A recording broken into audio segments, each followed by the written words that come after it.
Hey guys, it's Dr. Ed here at Ernstrom Spinal Rehab. It's Monday, so let's get motivated. Yeah, today was kind of a busy day, and I usually spend some time researching and trying to find a short story, a habit, something, if it is a habit, something that has maybe some bullet points so that I can describe this habit to you and have some good takeaway. But because my day was a little bit busier than I anticipated, wasn't able to get around to doing too much, but I tried to think about a theme or a topic that I could maybe find a quote or a short story that, and so I started looking up gratitude. And then I came across the idea that I was like, wait a second, gratitude. Maybe there's a poem out there that I could do that's a short poem, so this doesn't need to be too long of a video. And I'm going to follow this poem up with a story about myself when I was a teenager. But this isn't necessarily about gratitude, but this is going to relate to, I'm going to tie this into gratitude in the end. Because what do we need to be grateful for are the things and the blessings in our lives, and also our victories in life. But sometimes we need to be grateful for those that are just trying to help. Whether they're helping or not, they're trying to help. Okay.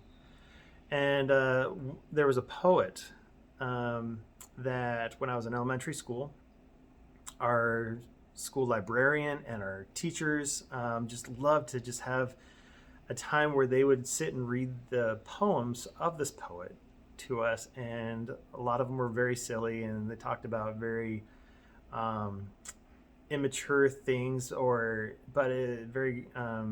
the imagery that it put into kids' minds was very good, but also taught some very deep philosophical and life lessons that we can take away from these poems. And the poet's name was Shel Silverstein. Again, any of my friends that I grew up with at Los Hanas Elementary School and also at Martinez Junior High that do watch this video, you might recognize the times that we spent sitting there on the ground or at our desk while the teacher sat in front and reading these poems to us, and how the smiles that put on our faces. So this poem I found today is called Helping.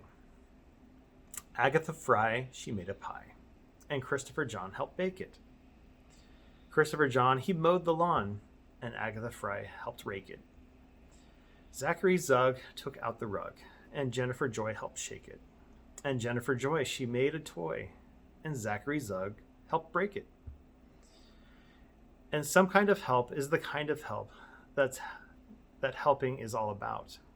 And some kind of help is the kind of help we can all do without.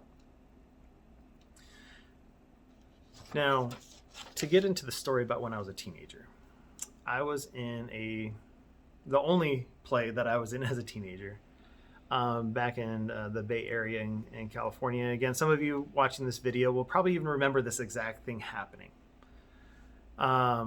So as we first got into the initial rehearsals, I was one of the stage dancers. That's a whole other story. If you want to message me or put a comment down below and want to get a whole video about my experience doing that type of thing.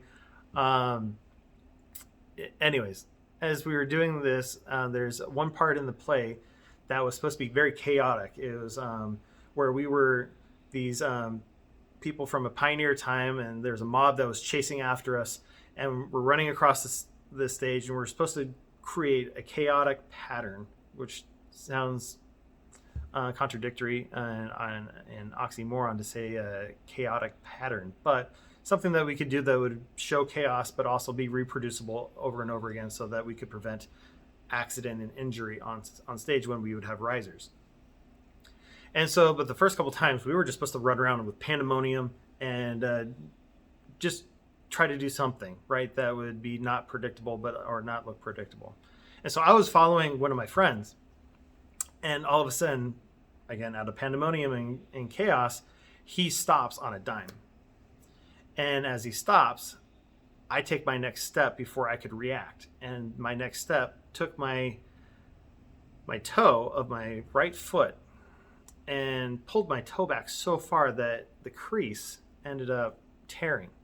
And it hurt a lot. And then when people took a look at it, they're like, whoa, it was bleeding quite a bit. And so, the room's full of old Boy Scouts or former Boy Scouts and some Eagle Scouts and some current Boy Scouts, and anybody that had a first aid merit badge was trying to help me. And then there was just, people that were trying to make sure I was comfortable and everything. And there was a little girl that was there in the group that I can only imagine looking back at it. She couldn't have been probably more than maybe 6 years old. And as everybody else is doing this very helpful things, and again, some people were helping, but they weren't helping. And I was talking to people, so I was holding my head up as I was looking and talking to people, and that was on me, right? But then this little girl, next thing I know, I feel these tiny little hands under my head trying to support me. And she was trying to help. And not to tell her to stop helping me, because it wasn't really, I have a very large head, if you haven't noticed watching these videos. And I notoriously have a very big head, and a big head can be heavy. And I could feel that the weight of my head was getting to be heavy for her. So I started helping her help me, because it gave her something that she knew that would make her feel like she was helping me. And as I think back at this, I know that there's been times in my life where I've tried to help people, and no matter how much I try to help, it doesn't end up really helping them. But they still showed a lot of gratitude and showed that if they let me help, that it helped me feel good about myself and help me with my esteem.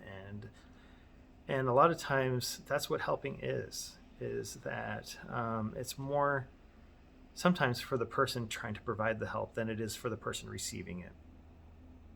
And that is a greater blessing that we need to be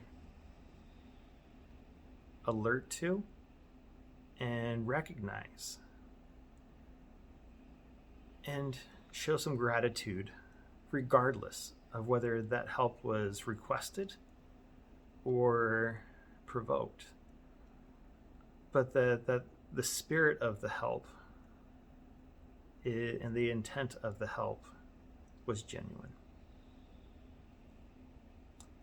And just like that little girl trying to help me.